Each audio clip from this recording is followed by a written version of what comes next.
El Estado que México no tiene. Esto es lo que escribí esta semana para el comentario del día. Esta es la coyuntura económica y algo más. Decía el gran McCraft, el estado de bienestar es caro y el estado incompetente es carísimo. Para nadie, absolutamente para nadie es un secreto que, en lo personal, no apoyo ni estoy de acuerdo con la 4T. He señalado sus errores, que son muchos, pero también he reconocido sus aciertos, aunque encontrarlos resulte cada vez más parecido a buscar una aguja en un pajar sin la aguja. Sin embargo, más allá de simpatías, partidos o filias políticas, siempre he intentado llevar el análisis al terreno de la vida diaria de usted que me ve y me escucha. La intención es que juntos entendamos qué quieren hacer quienes gobiernan, qué imaginan allá dentro de sus mentes y sobre todo, quién terminará pagando las consecuencias de sus ocurrencias. El problema es que, en realidad, nadie parece saber con precisión qué es la 4T, qué quiere transformar o hacia dónde pretende llevar al país. Probablemente ni siquiera lo sabía el propio tabasqueño que la inventó. Por un lado, levantan sobre pedestales a regímenes tan absurdos, autoritarios y económicamente destruidos como el cubano o el venezolano. Por el otro, bajan la cabeza ante Estados Unidos cuando la presión comercial, migratoria o de seguridad comienza a subir. Presumen soberanía desde el micrófono, pero administran subordinación cuando llega la factura. La contradicción también aparece cuando hablan de bienestar. El hoy morador de Palenque pasó años defendiendo gobiernos que destruyeron sus economías y condenaron a millones de personas a la precariedad, pero, al mismo tiempo, prometía que el sistema de salud mexicano sería mejor que el de Dinamarca. El resultado fue mucho menos escandinavo de lo que se pudo anunciar y bastante más cercano al abandono. Desabasto, deterioro institucional, fragmentación y millones de personas buscando atención donde todavía pueden encontrarla. Ante semejante colección de contradicciones, la única explicación medianamente lógica que encuentro es que tal vez, y solo tal vez, la intención original haya sido conducir a México hacia algo parecido a lo que técnicamente se conoce como socialdemocracia. Una economía de mercado acompañada por un Estado social fuerte, capaz de redistribuir, garantizar derechos y reducir desigualdades. No sería una idea necesariamente absurda. La socialdemocracia ha funcionado durante décadas en distintos países europeos y, frente al desgaste del capitalismo tradicional y el fracaso evidente de los experimentos populistas, podría parecer una alternativa digna de análisis. El problema es que el engendro de transformación construido por la T de cuarta se encuentra a kilómetros de ese modelo. Porque repartir dinero no convierte a un gobierno en socialdemócrata. Debilitar instituciones no construye un Estado social. Destruir servicios públicos no genera bienestar. Y convertir la necesidad de las personas en una herramienta electoral no es redistribución, es clientelismo. Entonces, ¿podría México transitar hacia una socialdemocracia seria? ¿Existen las condiciones económicas, fiscales, productivas e institucionales para poder hacerlo? ¿O vamos a terminar utilizando una etiqueta europea para disfrazar el mismo populismo dadivoso, improductivo y políticamente rentable que ya padecemos? Vamos por partes. A ver, la socialdemocracia moderna no quiere destruir el mercado. No busca cancelar empresas, desaparecer la propiedad privada ni sustituir toda actividad económica por decisiones del gobierno. Propone algo más pragmático, una economía de mercado acompañada por un Estado social fuerte que puede garantizar servicios públicos universales, protección frente a riesgos y reglas que produzcan una menor desigualdad. En pocas palabras, busca un capitalismo pero con cinturón de seguridad. El mercado produce, compite e innova. El Estado corrige fallas, amortigua golpes y construye condiciones para que el punto de partida de una persona no condene por completo su punto de llegada. Eso, en teoría, suena muy sensato y en algunos países ha funcionado porque descansó sobre un pacto social muy concreto. Impuestos altos, sí, pero servicios públicos de calidad. Estado grande, sí, pero competente. Sindicatos fuertes, sí, pero responsables. Empresas privadas, sí, pero dentro de un entorno de competencia real y reglas claras. No es magia nórdica, es productividad, formalidad, confianza institucional y una ciudadanía dispuesta a pagar impuestos porque recibe algo útil a cambio. El problema es que la socialdemocracia, ojo, no es nada barata. No existe una socialdemocracia de buenos deseos, discursos emotivos y abrazos presidenciales. Se financia con una recaudación amplia, una administración fiscal eficiente, baja evasión, menor informalidad y sobre todo ciudadanía fiscal. Si un país quiere salud pública funcional, educación de calidad, pensiones sostenibles, sistemas de cuidados, seguro de desempleo y movilidad social, entonces necesita dinero, pero también necesita gastarlo bien. Si cobra mucho y entrega poco, se rompe el pacto. Si promete mucho y recauda poco, se endeuda. Si reparte sin construir capacidades, simplemente está administrando la pobreza. Y aquí es donde México entra como un caso totalmente incómodo. México habla mucho de justicia social, pero recauda relativamente poco. Tiene una informalidad enorme. Ofrece servicios públicos desiguales y cuenta con un Estado que con frecuencia promete mucho más de lo que puede cumplir. Por eso, la discusión real no debería ser únicamente si queremos o no una socialdemocracia, sino si tenemos las condiciones mínimas para sostener un Estado social serio y, ojo, sin que quiebre al país, o sin convertirlo en una gigantesca maquinaria que se vuelve clientelar. Y aquí es donde entra la 4T con su gran truco narrativo. Primero los pobres, como eslogan que justifica todo, incluso lo injustificable, porque el régimen vendió una idea peligrosísima como si fuera ciencia económica, que redistribuir mediante transferencias es condición necesaria y suficiente para que las personas puedan prosperar. Y no lo es. ¿Puede aliviar necesidades en el corto plazo? Por supuesto que sí.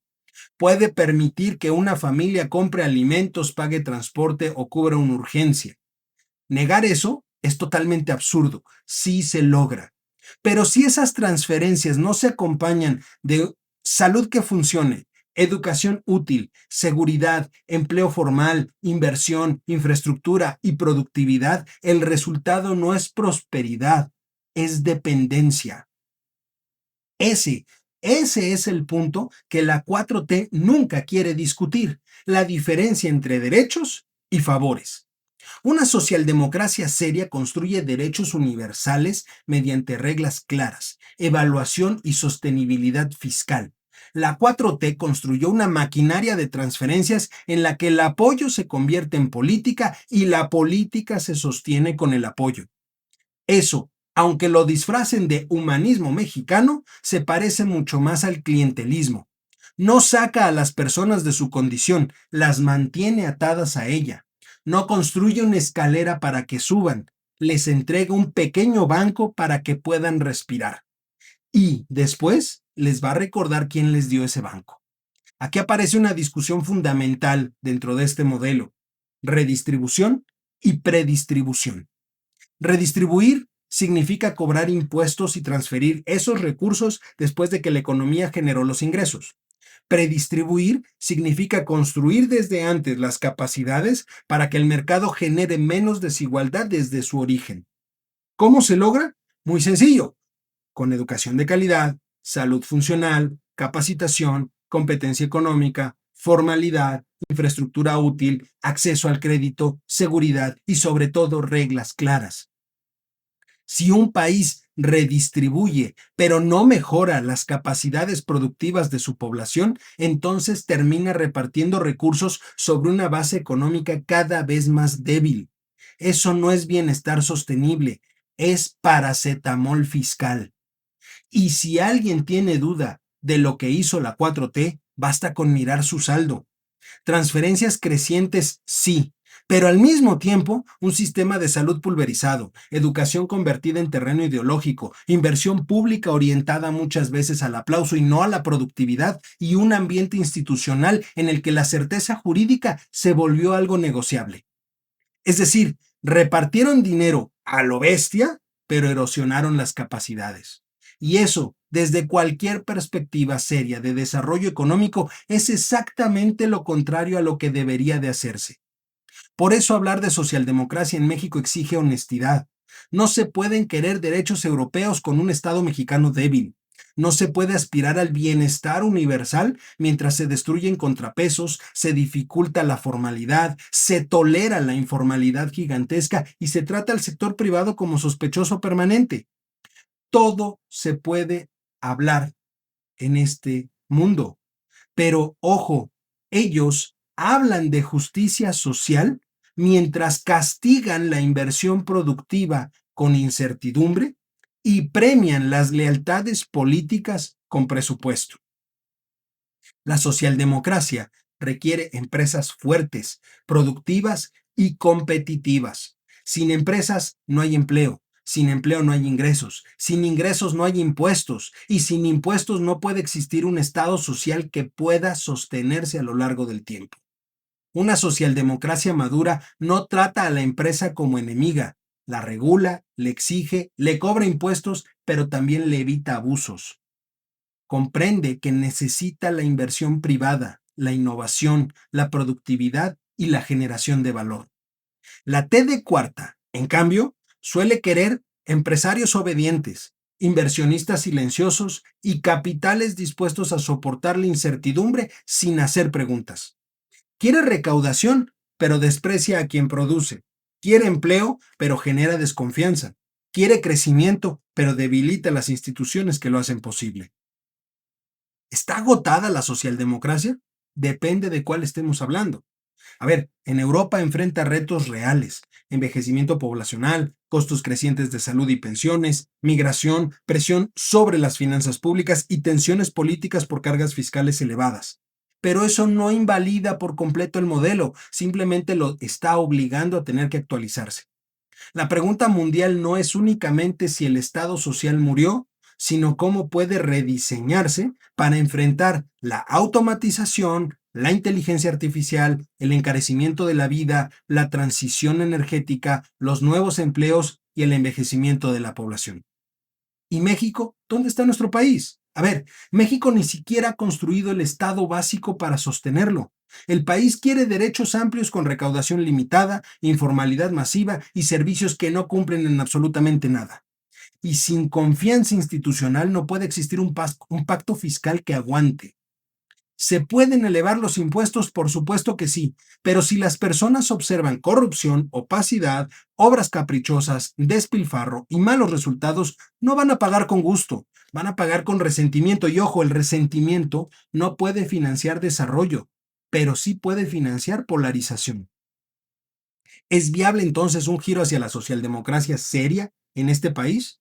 Sí lo es, pero con condiciones duras que la 4T no quiso y no quiere asumir: elevar productividad, reducir informalidad, mejorar la calidad del gasto, profesionalizar al Estado, fortalecer el Estado de Derecho y reconstruir servicios públicos que realmente funcionen.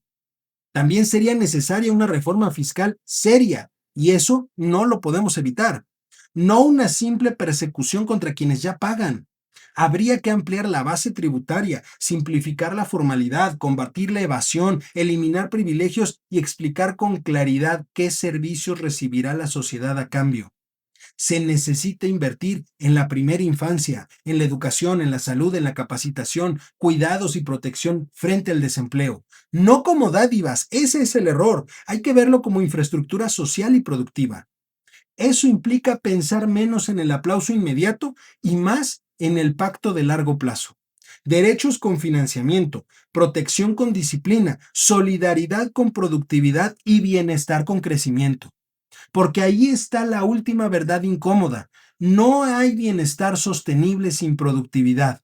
No hay Estado social sin recaudación suficiente y no hay recaudación estable sin confianza en las instituciones. Si México quiere discutir modelos alternativos, primero tiene que dejar de tratarlos como consignas y empezar a analizarlos como economía real. ¿Quién produce? ¿Quién invierte? ¿Quién paga? ¿Quién recibe? ¿Y bajo qué reglas? La socialdemocracia podría ser una alternativa digna de estudio, pero no con este Estado. no con esta informalidad, no con estos servicios públicos y mucho menos con una transformación que confunde justicia social con dependencia electoral. Antes de parecernos a Dinamarca, tendríamos que dejar de comportarnos como una mala caricatura del populismo latinoamericano. Así, los tiempos estelares del segundo piso de la transformación de cuarta. Y como no todo es lo económico, aquí está el apunte incómodo del lado político. Al final, la pregunta dejó de ser por qué la corcholata mayor no quería asistir a la inauguración del Mundial y se convirtió en otra mucho más interesante. ¿Por qué no fue? A ver, la presidenta tenía frente a sí una oportunidad política extraordinaria. México inauguraba el evento deportivo más visto del planeta. Los ojos del mundo estaban puestos sobre el país y ella podía presentarse como la mandataria respaldada, querida y ovacionada que todos los días describen sus voceros. Pero decidió no asistir al estadio. Tampoco bajó al FanFest del Zócalo. En cambio, terminó apareciendo en un festejo improvisado en la alcaldía Gustavo Amadero, en un escenario mucho más reducido, controlable y políticamente cómodo. La explicación fue que prefería convivir con el pueblo. Es un gesto conmovedor de parte de ella, solo que el pueblo también estaba en el estadio, en el Zócalo y en las calles. La diferencia es que ahí no era tan sencillo seleccionar el escenario, controlar el acceso, ordenar la imagen, ni reducir la posibilidad de que la supuesta fiesta popular terminara convertida en una rechifla internacional. Porque esa es la parte que incomoda. Quizá no fue austeridad, cercanía ni sensibilidad social. Quizá fue miedo. Miedo a bajar del templete, encontrarse con ciudadanos sin filtro y descubrir que el respaldo popular repetido en conferencias, encuestas telefónicas y discursos oficiales no necesariamente resiste el contacto directo con una multitud. La moradora de Palacio prefirió un festejo manejable antes que exponerse a un estadio impredecible o a un zócalo donde el descontento podía manifestarse sin pedir permiso. Y, sin proponérselo, terminó exhibiendo la verdadera fragilidad de su supuestamente enorme apoyo popular. Desde Palacio, cualquiera gobierna entre aplausos. El problema comienza cuando hay que salir a comprobar si realmente existe. Yo soy Eduardo López y esto fue La Coyuntura Económica y algo más.